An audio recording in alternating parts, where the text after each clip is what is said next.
এইটো এটা বৃহৎ নেক্সাছ এটা ষড়যন্ত্ৰ হ'ব পাৰে অসমীয়া মানুহে টেলেণ্টবিলাক চিনি নাপায় আমি যে কেকুৰা জাতি বুলি কয় কিছুমান কথাত এইবোৰ বস্তু প্ৰমাণ হয় ভুল যাৰেই নহওক কিয় হেৰি কৰিব নাপায় আৰু আঁঠু কঢ়াব নাপায় কিন্তু নিজৰ ককাই ভাইৰ মাজত যদি এনেকুৱা ধৰণৰ কৰ্মকাণ্ডবোৰ হয় তাত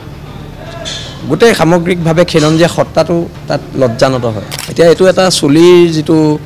গজোৱাৰ তেওঁ এটা দৰব উলিয়াইছে এইটো যদি তেওঁ ছাকচেছ হয় মই ভাবোঁ তেওঁ অসম কি ভাৰতৰ ভিতৰতে এজন ধনী মানুহ হ'ব পাৰে চুলি গজোৱাৰ যিটো এইটো এটা ইণ্টাৰনেশ্যনেলি এটা বৃহৎ ডাঙৰ ব্যৱসায় এতিয়া বহুতৰ তেওঁতো এটা আয়ুৰ্বেদিক কৰিছে বনৌষধি লগাইছে এতিয়া কথাটো হৈছে কি এইটো এটা বৃহৎ নেক্সাছ এটা ষড়যন্ত্ৰ হ'ব পাৰে আমাৰ সন্দেহ এটা ষড়যন্ত্ৰ বুলি কয় কিবা ভুল কৰিছে তাত মৰেল পুলিচিং কিয় ভুল কৰিছে পুলিচ আছে পুলিচে কৰিব কি কৰিব লাগে কিন্তু তেওঁলোকে আঁঠু কঢ়া কাৰ্যটোক আমি নিন্দনীয় আমি ডক্টৰ ধনিৰাম বৰুৱাক আমি চিনি নাপালোঁ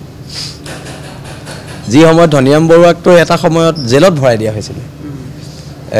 আৰু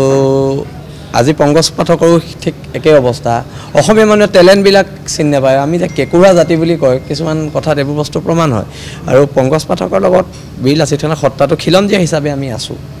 আগবাঢ়ি যাওক তেখেতে মানুহৰ কাৰণে কাম কৰক তেখেতৰ দৰৱ আমিও খাওঁ ময়ো খাইছোঁ তেখেতৰ দৰৱ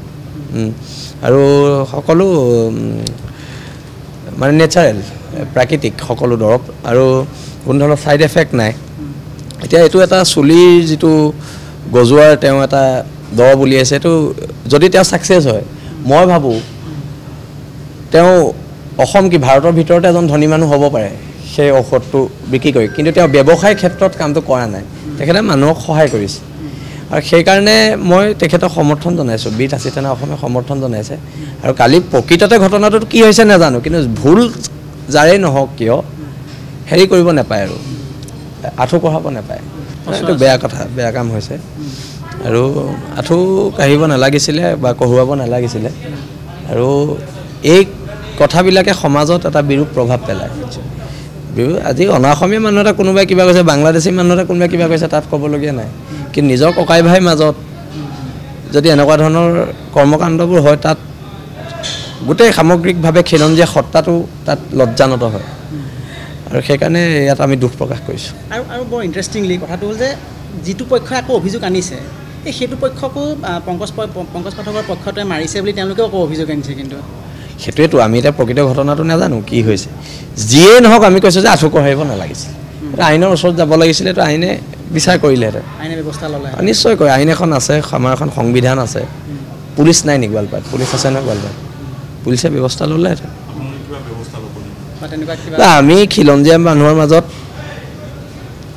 ব্যৱধান অহাটো নিবিচাৰোঁ মই পুনৰ দুই পক্ষকে একেলগে মিলিবলৈহে অনুৰোধ জনাইছোঁ একেলগে মিলি খিলঞ্জীয়া মানুহখিনি একগোট হৈ একতাৰ পৰিচয় দিয়ক এইটো বৰ্তমান সময়ত জাতিৰ বাবে খুব প্ৰয়োজনীয় বস্তু সেইটোৱে কথাবিলাক অলপ সকলোৰে বেয়া পাইছে আমিও চাইছোঁ আৰু বিশেষকৈ তেওঁ সমৰ্থনতে পষ্ট বেছি আছে কিন্তু কথাটো হৈছে ছ'চিয়েল মিডিয়াটো বাদ দিয়ক আপুনি কিন্তু মই ইমান ছ'চিয়েল মিডিয়াত বিশ্বাসী মানুহ নহয় সেইকাৰণে এটা কথা স্পষ্ট আজি ছ'চিয়েল মিডিয়াত আমাৰ কথাও যি টি লিখে যিটো আমি নহয় কিন্তু এতিয়া কথাটো হৈছে কি মানুহে খিলঞ্জীয়া সত্তাটো একগোট হৈ থকাটো বৰ্তমান প্ৰয়োজন হৈছে আজি নামনি অসম আমাৰ হাতৰ পৰা যাওঁ নামনি অসমৰ খিলঞ্জীয়া মানুহৰ অৱস্থা